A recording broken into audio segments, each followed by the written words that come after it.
I'm here at Overland Expo 2022 in Flagstaff, Arizona, and there are so many amazing built overland vehicles from new to old, from wild to mild, and over the next 3 days, we're gonna walk around and check them all out. This is gonna be super exciting. Plus, I get to go forge a knife, which is gonna be super cool. All right, let's go see what we can find.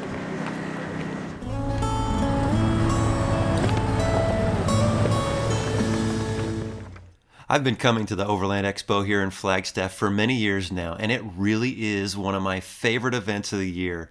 The people are great, the venue is very well laid out, and there is no shortage of well-built off-road, overland, and expedition vehicles. There were many that caught my eye, starting with this 1993 80 Series Land Cruiser that had a carbon fiber camper on the back. Now you may be looking at this and wondering, that doesn't look like a 1993 80 Series, and you'd be correct. The chassis and motor are from a 1993, but the cab is actually a 2020 79 Series. So there has been a lot of custom work done to this truck, both inside and outside. The inside of the camper has been very well designed with lots of stylish and durable materials and amenities to make this adventure vehicle one that is not only very capable, but will allow you to get off the grid in a little bit of style. Oh, and look who I ran into after climbing out of the camper of that cool truck. You never know who you might run into at Overland Expo. Next up is a 2020 Earth Cruiser owned by a gentleman that is living in it full time. I like the size of this vehicle. While it's still pretty large, it's not as massive as some of the others we'll be looking at, and will allow you to travel down some of those smaller trails. The interior has lots of creature comforts, but surprisingly, when I asked the owner what his favorite feature of the rig was, he said it was these air tabs that he installed. These have significantly improved his fuel economy and helped reduce wind turbulence and stabilize the vehicle when he gets passed by larger semi-trucks. Sometimes it's the small things like this that make you happy when you're building an overland vehicle. This truck is very capable and a great setup for full-time adventure living. My good buddy Marco brought his Jeep Wrangler JK to the show this year, and if you've been following the channel over the years, you've seen this Jeep a few times. Well, he recently did a complete refresh on the Jeep. He removed the wrap, he installed some aluminum bumpers to help reduce the weight, and I really like how he left them unpainted with matching bare metal rock sliders. And he also got a new set of wheels, which I think fit perfectly. But the heart of this Jeep is still his kitchen in the rear, and as he frequently does at events like this, he did a short cooking demo making some of his famous tacos. The next vehicle that caught my eye was this beautifully restored, customized 1977 International Scout Terra with a custom cab. I've got a real affinity for these old classics, and taking an old truck like this and giving it new life with some modern day touches may upset the purists, but I'm a fan. This truck has a Cummins R28, which will push this truck right along. The interior has been completely restored with some subtle modern day upgrades. The truck bed is adventure ready with a full rack, storage, air compressor, and just about everything you need to get off the grid in vintage style. This might be one of my favorite vehicles of the entire event. I was invited to bring the Ford Bronco to the show this year, and while it's pretty much a stock Badlands with Sasquatch package, I did add a few recent small touches. There is now a KC Pro 6 light bar on the top with some FE4 A-pillar lights, and in the rear I installed a Goose Gear plate system which makes mounting up a fridge slider a breeze. There were many other Ford Broncos at Overland Expo this year, and I was on the lookout for modifications that might fit how I want to build mine. Specifically, I was checking out bumper options. There are a few Bronco bumpers out there now that will allow you to use the front parking sensor, camera, and adaptive cruise control, but each bumper seemed to require you to either relocate the adaptive cruise control sensor or raise the winch up in front of the grille, which also requires the camera to be relocated. I appreciate the design the manufacturers are coming up with, but I'm still on the lookout for the right one that's going to fit my needs. I think the Bronco has a lot of potential as a solid overland vehicle, and as more and more manufacturers begin to design products and figure out solutions for these, I think we'll slowly start to see more of these out off the grid in remote campsites. Another vehicle that had a large presence at the show this year was the new third generation 2022 Toyota Tundra. I saw many of these, and it seems like the aftermarket world is excited about them because there are several new products for this truck that has only been on the market for a short time. I'm a fan of full-size overland rigs, and I think Toyota did a great job with this new generation of Tundra. Yes, that's right. A guy with 5 Jeeps in his driveway just said he likes Toyotas. Man, what is the world coming to? I'll be curious to see how owners start to build them out and put them through their paces on the trail. The folks at Expedition Overland, without question, had the nicest Tundra of the entire event, with a full Alucab camper setup and all the overland accoutrements you could want. Now, one of the highlights of the event for me this year had nothing to do with vehicles. My good friend Jordan from Lost Sasquatch asked me if I'd like to forge a knife. Would I? Absolutely. Jordan has been forging knives for about 6 years now, and he was recently a winner on the History Channel's show Forged in Fire. So not only am I honored for the opportunity to have one of his knives, but I can actually say I got to help forge it. This is a once-in-a-lifetime experience for me. It was a ton of fun, but also a lot of work. The craftsmanship that goes into making a blade like this takes a lot of talent, and while I was fumbling a bit, Jordan made it look easy. When we finished creating the raw shape of the blade, I had a new appreciation for what goes into making these kind of knives. Jordan will be taking this raw blade back to his shop for some grinding, polishing, and building a custom handle. I'll be sure to share with you all how it came out in a future video. Please be sure to check out Jordan at lostsasquatch.com. A huge thanks to him for this opportunity. The next vehicle we are taking a look at is one that always gets a lot of attention, and that is the Earth Roamer. Earth Roamer makes expedition vehicles that combine off-road capability with extravagant luxury.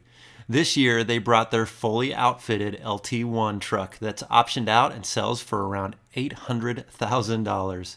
These expedition vehicles are built for those wanting the creature comforts of a full luxury RV setup, but the off-road and off-the-grid capability to travel to remote destinations.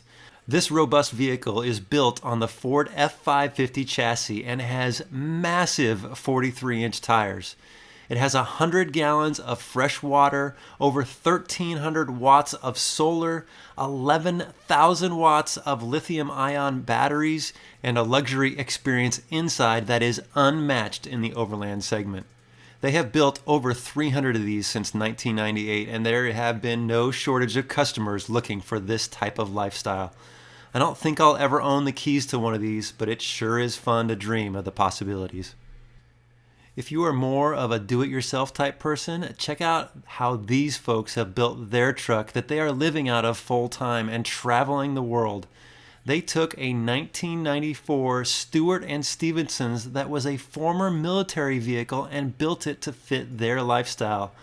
You can find many of these trucks on military sites for well under $6,000, and they make a great platform for a build just like this one.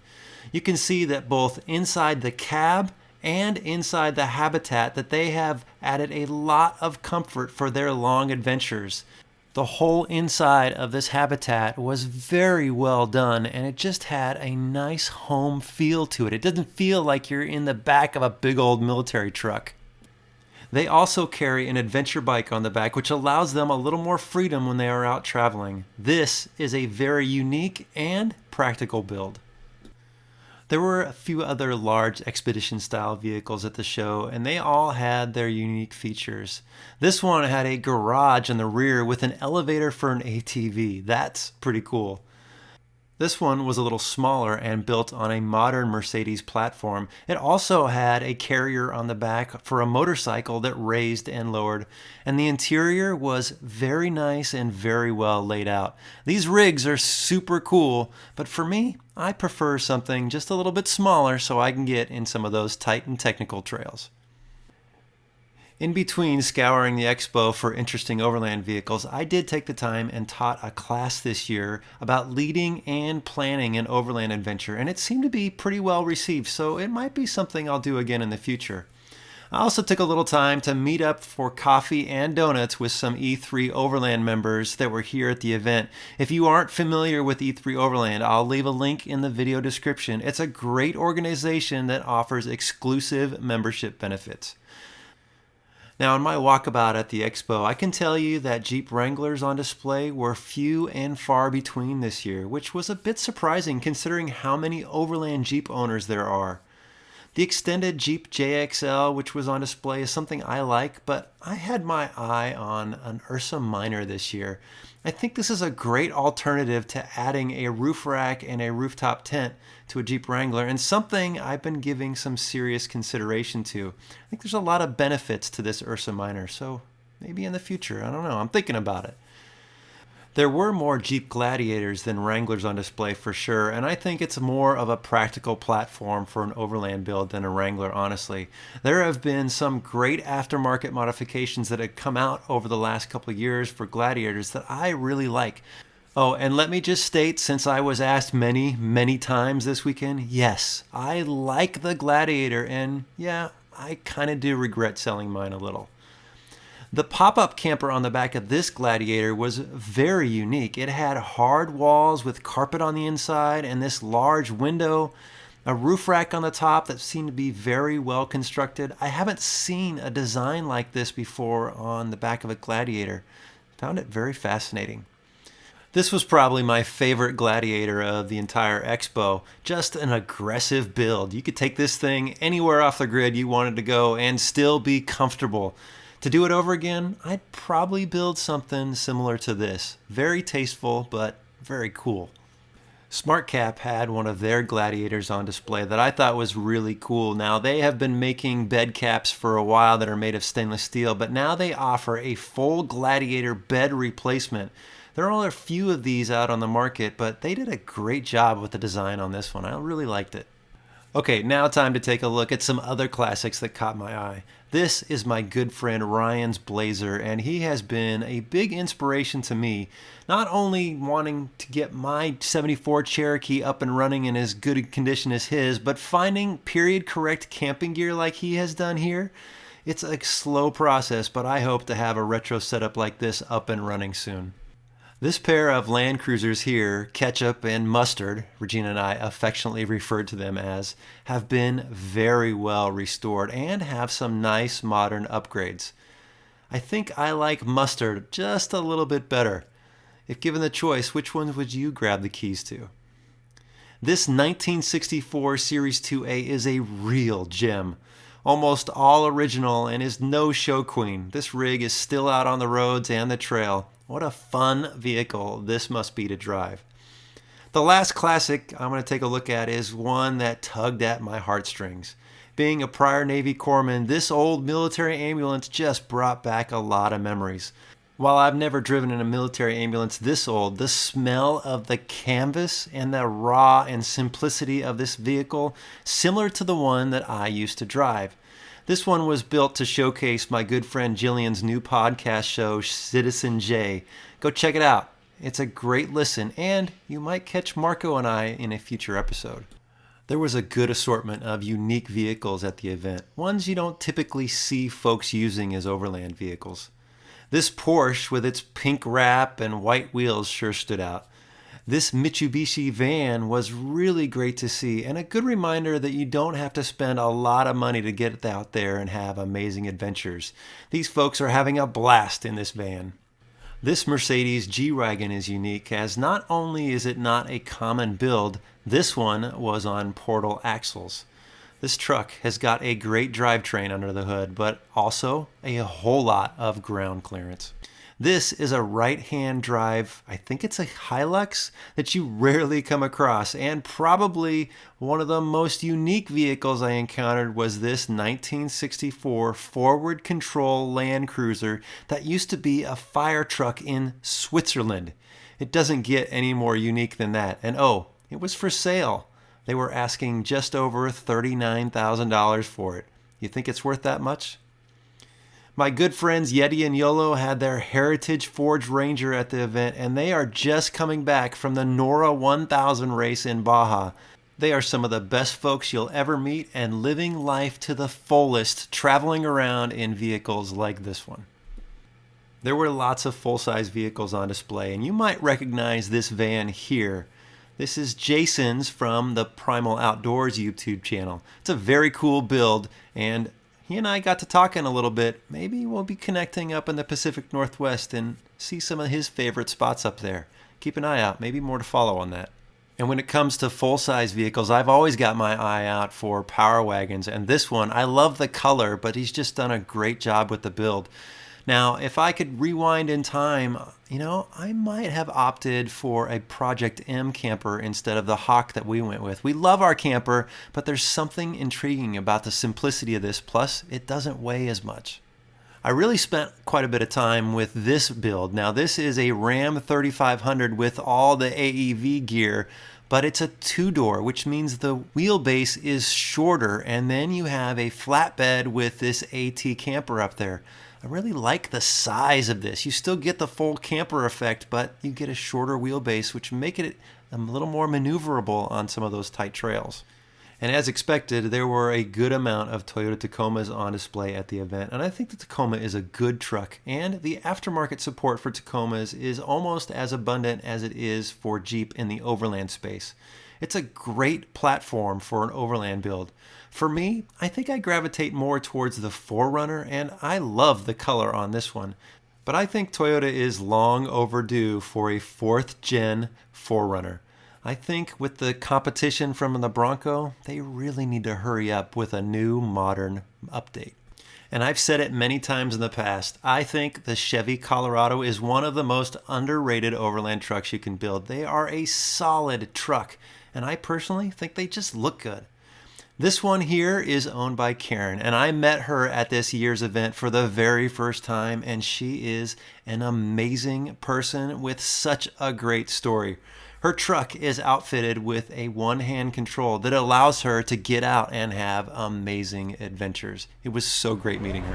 Had an amazing time here at Overland Expo 2022 in Flagstaff, Arizona, and we've taken a look at a lot of awesome vehicles. And I don't know if I have a favorite because there is a lot of cool ones, but this one right here might be on the top of the list. I hope you guys have enjoyed hanging out with me. Make sure you check us out over at TrailRecon.com. Thanks for watching.